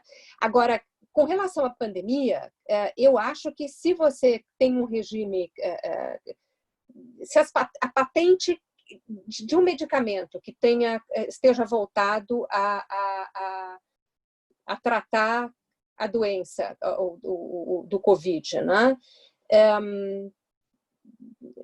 Na verdade, qual que é exatamente? O que é pergunta? Repete a pergunta para mim, para eu entender exatamente o teor dela. Desculpa, só para eu voltar. Bom, agora eu não disse. O ouvinte quer saber se a pandemia do Covid teria algum impacto sobre a interpretação desse dispositivo. Se tem impacto sobre a interpretação desse dispositivo? Olha, eu vou dizer uma coisa, eu não sei responder isso sem pensar, tá certo? Eu acho que, sem pensar sobre o caso com cuidado, eu posso dizer sobre a pergunta com cuidado, eu digo se é uma questão de emergência, existem mecanismos para dar resposta à situação de emergência. Então, nesse caso, obviamente, implica em uma consideração diferente em termos de emergência, mas o ponto específico está na emergência. Portanto, para responder essa questão, eu vou ficar devendo, eu vou responder por escrito na página do IBPI, está prometido. Tá bom, perfeito. Mais uma pergunta que fizeram aqui, que diz, o relatório do INPI de 2018 indica que 80% dos depositantes de patentes e pedidos de patentes são estrangeiros. Poderia ser concluído, então, que o parágrafo único do artigo 40 não atende a interesses de desenvolvimento nacional? Não, eu acho que não tem nada a ver uma coisa com outra, certo? O parágrafo único do artigo 40 não atende interesse do sistema de patente, não atende o interesse do fomento, do incremento da concorrência. O fato de ser depositante internacional, estrangeiro ou nacional, eu gostaria muito que fossem só 80% de depositantes nacionais. Eu acho que sim difere. O problema é independente do fato de ser depositante estrangeiro ou depositante nacional, no meu caso, no meu entender. Eu acho que eu tenho uma posição muito clara sobre a constitucionalidade do artigo, do parágrafo único, e não só da lesão que ele representa para o sistema todo, até para o próprio sistema de patente e por todo o sistema econômico de incremento de bem-estar social, e o fato de ser estrangeiro ou nacional indifere, o dano está feito. Essa é a minha opinião. Perfeito, doutora Karen. Já estamos nos aproximando do final. Eu vou, então, dar a palavra rapidamente a cada um dos três para se despedirem e para tecerem algum comentário final que queiram fazer bem rapidinho. Vamos começar com a doutora Karen, que já estava com a palavra, e depois a gente muda. Bom, eu quero agradecer a todos. Eu quero me desculpar, caiu uma tempestade aqui e a minha internet ficou muito ruim. O doutor Rodrigo, eu não pude escutar, eu só escutei com interrupções a sua fala. Eu vou voltar para ver no vídeo exatamente como foi. Eu sinto muitíssimo, quero me desculpar aqui pelo problema técnico, que na verdade não é minha culpa, mas é sempre muito chato quando a gente está nessa posição, né? Então, e a Paula também, Paula, responder as perguntas que você respondeu, eu também vou voltar, vou olhar, escutar com cuidado. Eu quero agradecer, então, a todos, não só porque é um prazer meu como pessoa estar podendo participar desse webinar, interagindo com vocês daqui de longe, né, da Alemanha, mas também em nome do IBPI. Eu acho que é muito proveitoso quando a gente tem na mesa de discussão posições diversas. Eu acho que, como diz o Pestalozzi, ele disse, tem um provérbio, um ditado que ele diz assim, que o fardo da humanidade é ter de suportar a verdade dividida por todos. E é isso, cada um tem a sua opinião, todas elas são verdadeiras, todas elas são válidas, e é sensacional poder estar escutando posições diferentes das minhas, elas incentivam a pensar e muitas vezes contribuem no meu desenvolvimento, até mesmo a mudar de opinião. Rodrigo, eu depois gostaria até de pedir para você um material sobre o histórico do artigo do parágrafo único, isso me interessa muito. Então, aqui a minha opinião, a minha contribuição pessoal, pessoal dizendo a vocês que isso me enriqueceu muito e agradecer a participação de todos. E me desculpar, eu agora estou estressada com o problema que eu tive aqui na internet, tá? Então, é isso. E agradecer a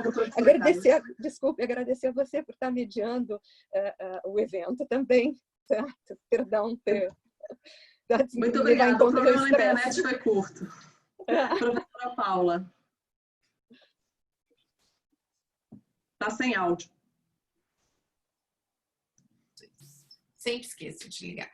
Karen, não se preocupa, foi muito breve o seu problema com a internet, você conseguiu passar suas ideias sempre com muita clareza e com muita eloquência. Eu, toda vez que escuto a doutora Karen falar, fico ainda mais fã da linha de raciocínio dela, que é realmente uma das grandes pensadoras que nós temos hoje em dia a respeito da propriedade industrial.